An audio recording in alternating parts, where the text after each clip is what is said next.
QB stock game. It went well for a while, and then it didn't. Here is how it works. We look at QBR, which you can find anywhere now where stats are sorted. And we use QBR because it's 0 to 100.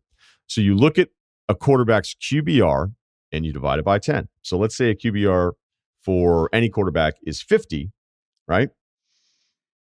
So that means divided by 10, and now it's 5. All right, pretty simple here. And then your win-loss differential is worth either 25 cents a win on the positive side, or minus 25 cents if you're below 500. So if a quarterback went 8-8 with a QBR of 50, he would have a flat share price of $5 a share, right? Pretty simple.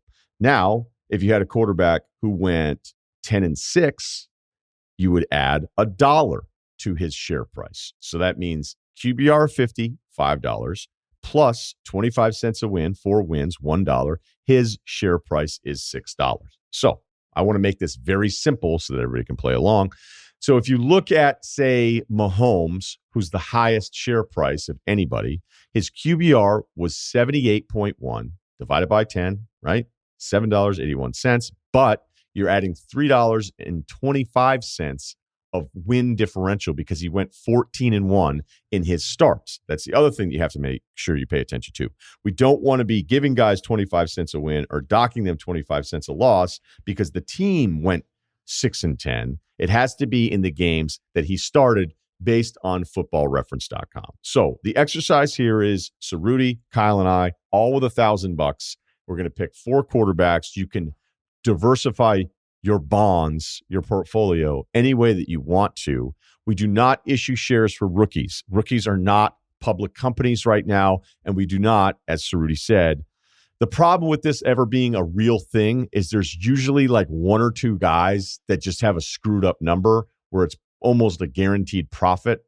So that's why when I actually talked to a business about this once, I was like, you'd have to figure out a way to make sure, because the rest of it's actually a lot of fun, but we can't issue Jameis Winston at like $1.15 a share here because just based on that alone, you're going to make money here.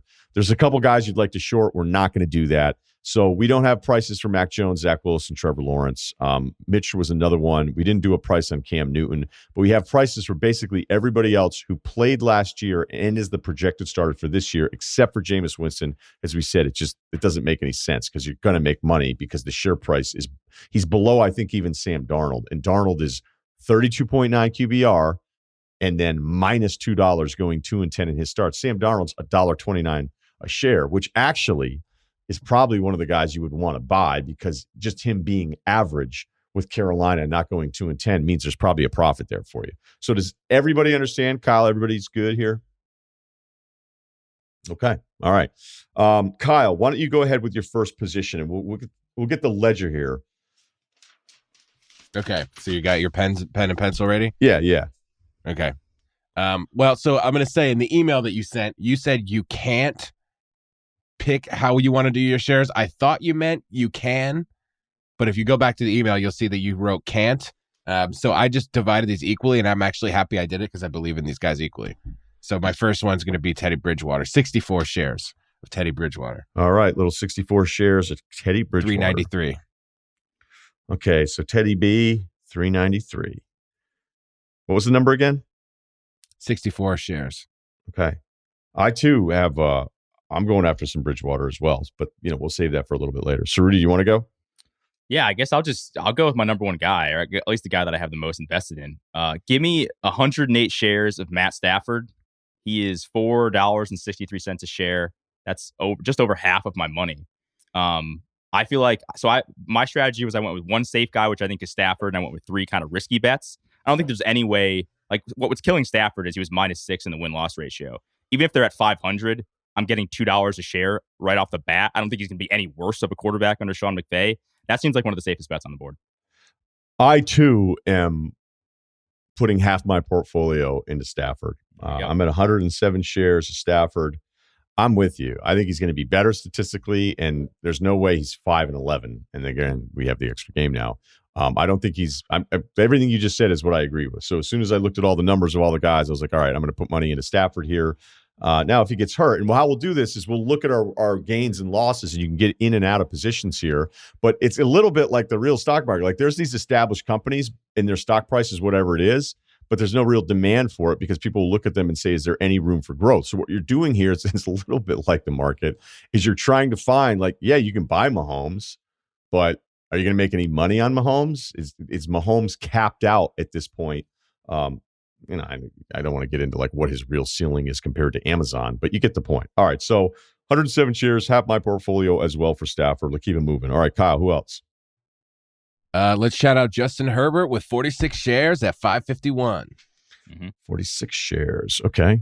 Herbert, I think it's a good pick. I really do, because it's got to be a better situation around him. It just has to be. That coaching staff towards the end, man. I mean, what he did despite everything last year is actually pretty remarkable. And I would think you're probably, banking on the record turning around there a little bit, Kyle? Yeah, no doubt. And it's like, how's he not going to do better next year? Yeah, he had a decent QBR, though. I mean, he was right there with Deshaun Watson. He did. He was 13, yeah. Yeah. So ahead of Kyler Murray.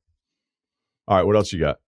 So I thought about Burrow, but I thought about Herbert, but I actually went with Burrow because I just think the upside is a little bit better, but I didn't have a huge investment there. So he's $3.60 a share. I only went 17 shares. That's $61.20. I just kind of feel like this is all upside. His win-loss record was already terrible last year, so it really can't get any worse this year. I just think he's going to have a better QBR, really. And if the team is marginally better, which I think they could be in that division, especially if the Steelers aren't as good as people think they are, I think there's a little bit of upside. So 17 shares of Joe Burrow, not much risk, all upside. Look at us, Ceruti. Same page. We did the so same far. thing. Everyone thinks we think alike already. This is not a great start. I got 41 shares of Burrow. I think it is. I went a little heavier on him than you did, but I don't know if that offensive line is going to be all that much better. But he was minus $1.25 the 2-7-1 record. All right, Kyle, next. Okay, you might think I'm crazy for this one. I got 40 shares of James G at $6.15. Wow. Prince Aladdin? That's actually his nickname, which is that offensive?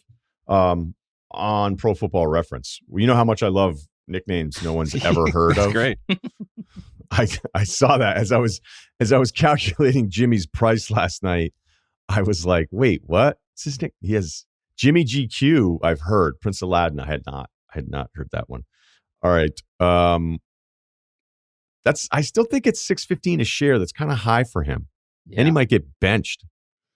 You think he's going to get benched? I heard enough stuff on Bill Simmons' podcast talking with people that they're like, he's going to be the guy for this year, and then who knows about next year.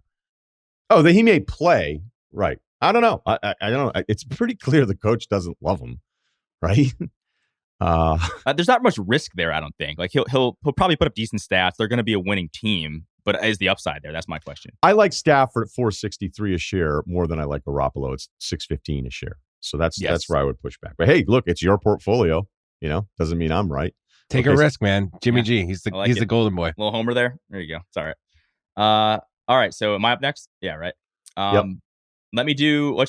This is my favorite one. I think this is a no-brainer, and it's probably the one I'm going to make the most money on. Give me Sam Darnold. He's $1.29 a share. Give me 225 shares of Sam Darnold for $290.25. Again, this is my favorite of them all. Jameis would have been the favorite if he was allowed. This should almost be illegal. But basically, I mean, he was the worst quarterback in QBR last year. I think he was 33rd of all the guys ranked, at least on the ESPN one I was looking at.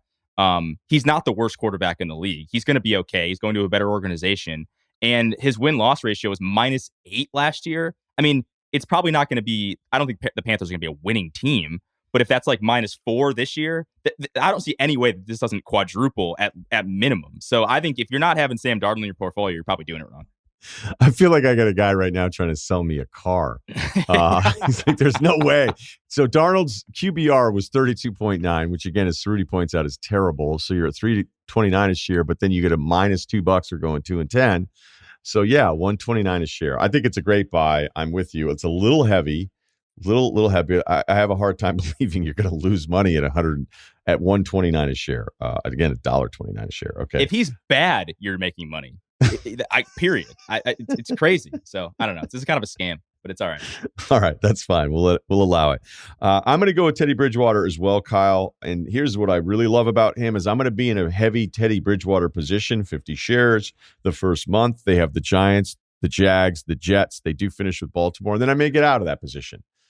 Teddy Bridgewater is in a constant seesaw of people being like, he's pretty good as Teddy Bridgewater, with the other people being like, he's actually not that great as Teddy Bridgewater. And they just go back and forth and back and forth. It's not to the Kirk Cousins level, because I think the Kirk Cousins part of it is funny, is that his teammates don't seem to like him. But I would say with Bridgewater here, I love that first month. And at $3.93 a share, I would hope those numbers would be a little bit better. But, we do have an issuance on Drew Lock as well at $2.87 a share. But I like what you did there, Kyle, so I was on point with that. Wait, all right, so you're saying I'm not married to Jimmy G forever, huh? Like I can get out quarterly or whatever. Yeah. Can I just text you anytime and just say I can text you, and no, I can't text you in 20 minutes and say I made a huge mistake on Jimmy G. Here's what we'll probably do. I'll have to wait. The next time we do this, it probably won't open the podcast. And we're going to do just like quarterlies, right? Just what you got it. Whatever's coming in. So every month we will reevaluate it. You can get out of every position you want or not, So, whatever you feel like doing. So, all right, last picks for everybody. Go ahead. Stafford, 54 shares of Stafford. Okay, yeah. Stafford, 54 shares. Done. Ceruti? Might be on an island here. Give me Carson Wentz, $2.94 a share, 50 shares. That's $145. Again, it's kind of like the Darnold thing where it's like he was terrible last year. His win-loss ratio was terrible as well. I think the Colts could be a 500 team, if he stays healthy. And if he doesn't, I'm probably not losing much money anyway because he's not playing. So this is kind of all upside. And this goes back to me and Will Kane arguing about the Carson Wentz versus Dak thing. I'm still kind of team Wentz, even though he's been terrible for the last couple of years. So a little bit of a homer pick for me, but I think Wentz actually has a decent year if he stays healthy. Yeah, Will cashed a lot of checks on that Dak is better than Wentz thing, but I don't respect it. Because if the basis of your analysis is I hope this happens for my favorite team, yep, then I don't care what the result ends up being. All right, guess who had 17 shares of Carson Wentz? Look, he's starting, right? It's $2.94 a share, 41.9. Go over a 4-year span of who he's been. There's one peak weird year where he's terrific on his way to win an MVP. And then there's last year. And then there's a couple other years where you're like, hey, the worst version of this guy is like average to below average, which is a huge improvement from what he was last year. So 41.9 QBR. You dock him $1.25 on the share price for a 3.8-1 record. I think at $2.94 a share, that's fine. I did not spend all my money, 10% in gold. Nice. I'll take some Bitcoin with my leftover. You don't have to spend every single dollar if you didn't want to, but it doesn't really matter all that much. But at least this way, if I just wipe out on all my guys, I still have a little something to play with here. I think that was the other thing with Canellis. We had to keep issuing him money again because he got it wrong a bunch of times. He just wasn't. Look, he's coming on the pod throughout the season. He just wasn't great with some of these games on the show, and I don't think that's really debatable. Like he kind of scams things. But we'll always have Go to the Week. Was a great segment. Go to the Week was way ahead of its time, and we should have. You hated Go to the Week. No, I don't. I hated most of the ideas. Did I? Yeah, you hated it. Okay. We basically did it because it was funny that you hated the segment, and Danny got all hyped every week, and I thought it was awesome. You know what? It was great, and I was wrong. So I apologize to him. Yeah. Hey, I made a mistake that year.